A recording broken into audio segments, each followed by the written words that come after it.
I want you to look at every quarterback remaining in the NFL playoffs. Mahomes, Burrow, Allen, Hurts, T-Law, Dak, Danny Dimes, and 262nd pick, Brock Purdy. Do any of those guys stick out to you? Maybe two, really. You got Daniel Jones, you got Brock Purdy, and you got a cast of elite quarterback talent in the NFL. And both Daniel Jones and Brock Purdy are examples of elite coaching elevating the player. Although I might argue Daniel Jones is just developing. But today we're going to be diving more into that Purdy guy. And this isn't a Purdy video. If you want to find one of those, I'm sure there are many of them. This is more of a Niners video. This is about how the Niners have been able to create a system that works regardless of who their quarterback is. They're a quarterback independent team. We've seen Jimmy G, Trey Lance, Nick Mullins, CJ Beathard, and now, Brock Purdy. We've seen them all succeed in this system on the same team. The Niners stick out because while every other NFL team scrambles to find their guy, the Niners seem to be content with whoever they got in the building. They uniquely view the quarterback as the final piece of the puzzle and not the starting point. The Niners have been able to achieve this through elite roster construction and excellent coaching. And in doing so, they've created a reproducible blueprint for any team wise enough to pick up on the trail. If you stick around till the end of this video, I'll walk you through how the Niners have been able to become the only QB independent team and how the Detroit Lions are following in their footsteps. Yeah, that's right. The Detroit Lions are the next 49ers. Now let me show you why. When it boils down to it, the 49ers are fundamentally built on three pillars. Excellent line play on both sides of the ball, which enables an elite run game offensively. Versatile and electric weapons, and elite play calling with an emphasis on play action that matches the versatility of those play callers. That first pillar, excellent line play,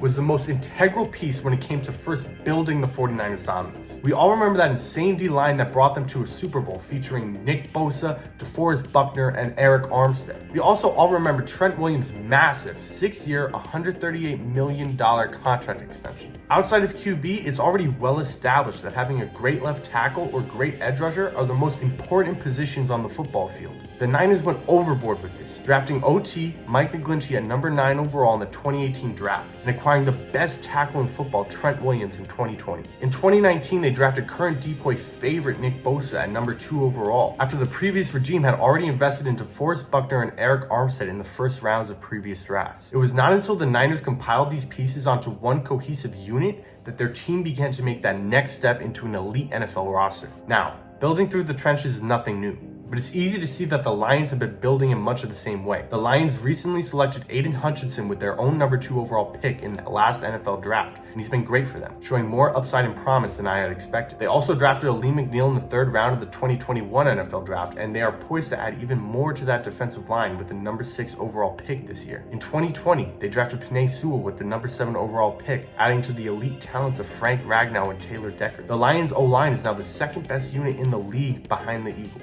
For both of these teams, building through the trenches has allowed them to create a high baseline of play even if everything else were to go wrong, though the Lions still have work to do on that D-line. The defensive line of the Niners quite literally carried them to a Super Bowl, and the Lions hope to follow in their shoes. The offensive line of both of these teams has allowed them to run the ball at will on anybody with their wide zone schemes and keep their QB upright long enough for him to deliver accurate balls on longer developing play action shots down the field. The second pillar of the 49ers are their versatile weapons on offense. Deebo Samuel, George Kittle, Christian McCaffrey. In all likelihood, those are the 3 most versatile players at their positions, and they're certainly top players of their position. Deebo could start as a running back, CMC could start as a slot receiver, and George Kittle could probably start as a lineman if he put on some weight. They also have Brandon Ayuk, who, though not as versatile, is probably the best true receiver on that team and an excellent rack threat. Combined with Shanahan's excellent play calling, these playmakers allow so much for the 49ers. To reiterate, the entire Shanahan system is built on running the ball consistently and then taking shots on play action set up by the run. When you have a receiver lined up at running back, or vice versa, this makes this all the more lethal because the unpredictability of this offense grows exponentially. Not only do you not know whether any given play with a play action fake will be a run or a pass, you don't even have an idea of who will be targeted even once you do identify this. And by the time you figure it out, Trent Williams is probably about to pancake you. Furthermore, it allows for Shanahan to manufacture mismatches by motioning players in and out of the backfield. The Detroit Lions are certainly no slouches when it comes to the versatility of their playmakers. First and undoubtedly foremost is receiver Amon-Ra St. Brown. St. Brown has quickly developed into one of the NFL's premier slot receivers, but he also possesses the ability to line up on the outside and in the backfield.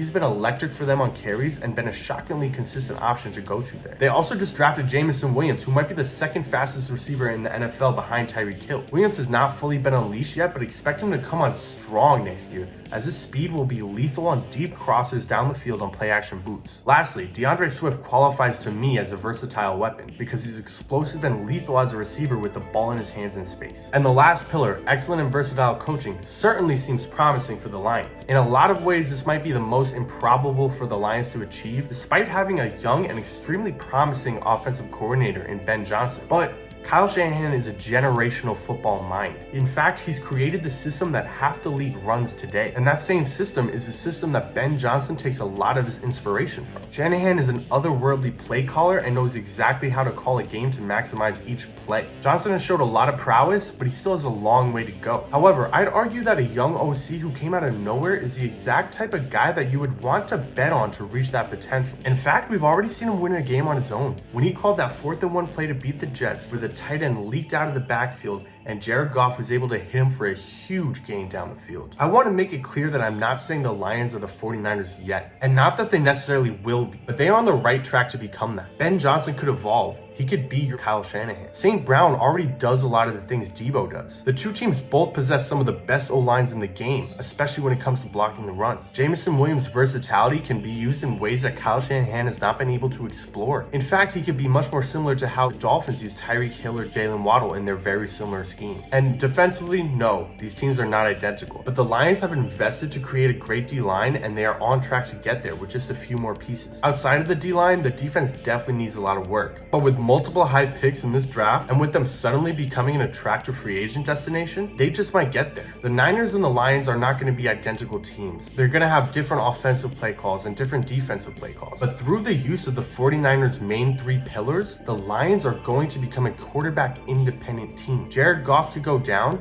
and what they have built is going to be strong enough that any backup could come in and play well. And I'm sure of that. They obviously need to do more in terms of talent acquisition and development. But the scariest part of all of this, and probably the entire reason I set out to make this video, is that the Lions' upside is then higher than the Niners, because Jared Goff is better than any quarterback the Niners have had. I know it's a quarterback-independent team, but that's obviously dumbing it down. If you have better quarterback play, you still will be better. And Jared Goff has been slinging it. He's already proven that he can get to a Super Bowl with everything right around him. And for some reason, I have complete and utter faith in this organization to get this thing done. For the first time in a long time, everything feels right around the Lions, with a good head coach, a good quarterback, a winning record, and a legitimate strength being their offensive line. This strong line play, their versatile weapons, and their awesome play calling is why the Lions are poised to become the next 49ers. With that being said, thank you guys if you made it this far in the video. Make sure you drop a comment, like, subscribe, let me know what you agree with, let me know if you think this is stupid, let me know down in the comments. I like to hear whatever you guys got to say, as long as it's a little constructive, please. But anyway, I'll see you guys around. Take care. Peace.